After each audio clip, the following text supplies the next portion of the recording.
नमस्कार दोस्तों, मेरा नाम अनुज कुमार है। मैं आज आपको सी प्रोग्रामिंग लैंग्वेज के सिलेबस के बारे में बताने जा रहा हूँ। हम लोग सी प्रोग्रामिंग लैंग्वेज में क्या क्या पढ़ेंगे, ये उसका सिलेबस है। पूरे सिलेबस को मैंने अलग अलग पार्ट में बांट दिया है।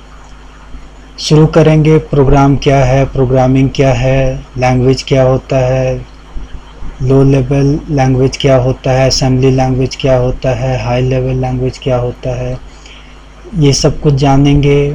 फिर ट्रांसलेटर क्या होता है, इसके बारे में जानेंगे। सी प्रोग्रामिंग के हिस्ट्री के बारे में जानेंगे।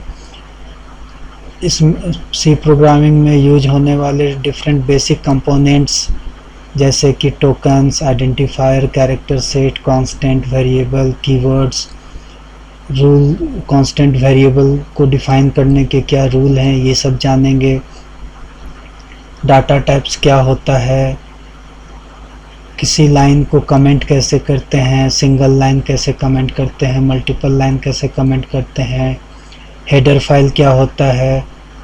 इतना सब कुछ बेसिक जानने समझने के बाद हम लोग एक छोटा सा सी का प्रोग्राम देखेंगे। फिर उस प्रोग्राम में जो कुछ यूज होगा उसके बारे में जानेंगे। मेन क्या होता है, रिटर्न क्या होता है, फंक्शन क्या होता है, प्रिंटफ स्कैनफ क्या होता है, डिफरेंट ऑपरेटर्स क्या होता है, सी में डिसीजन मेकिंग कैसे किया जाता है, जिसमें if else if switch, nested if का यूज होता है। लूप कैसे कंट्रोल किया जाता है। लूप कहने का मतलब एक ही चीज़ अगर हम बार बार करना चाहते हैं तो इसके लिए सी में for, while, do while provide करता है। नेस्टेड लूप कैसे यूज होता है। फिर हम लोग फंक्शन के डेप्थ में जाएंगे और फंक्शन क्या होता है, इसके क्या बेनिफिट्स हैं, पैरामीटर, आर्गुमेंट क्या होता है फंक्शन में, नेस्टेड फंक्शन क्या होता है, फंक्शन के टाइप्स कितने होते हैं।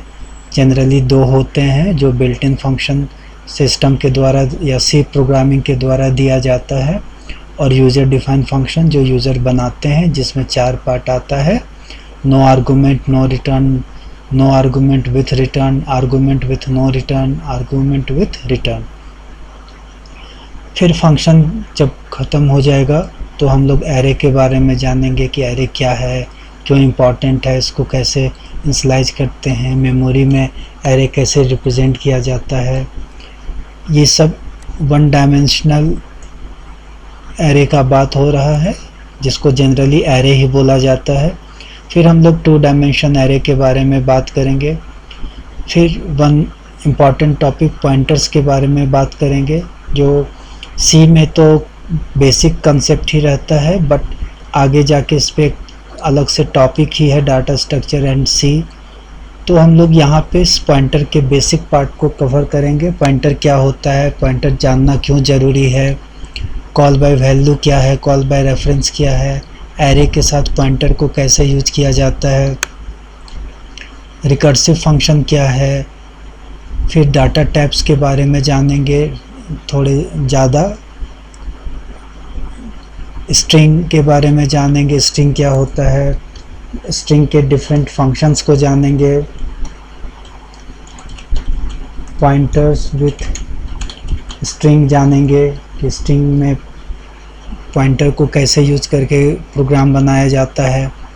फिर स्ट्रक्चर के बारे में जानेंगे, स्ट्रक्चर क्या होता है, क्यों यूज होता है, कैसे डिफाइन होगा, मेमोरी में स्ट्रक्चर कैसे प्लेस लेता है, स्ट्रक्चर के एलिमेंट्स को कैसे एक्सेस करेंगे, एरे ऑफ स्ट्रक्चर क्या होता है, यूनियन क्या है, यूनियन क्यों यूज होता है, स्ट्रक्चर और यूनियन में क्या डिफरेंस है। सी में कुछ प्री प्रोसेसर का कंसेप्ट है, इसके बारे में कुछ बेसिक डिटेल हम लोग जानेंगे। फिर हम लोग लास्ट टॉपिक फाइल हैंडलिंग के बारे में जानेंगे। फ़ाइल क्या होता है, फ़ाइल क्यों यूज़ होता है, फ़ाइल को कैसे पढ़ते हैं, फ़ाइल में कैसे लिखते हैं, पहले से लिखा हुआ है तो इसको कैसे अपेंड करते हैं। तो ये सारा सी का ऑलमोस्ट वो टॉपिक है जो जनरली हम लोग पढ़ते हैं।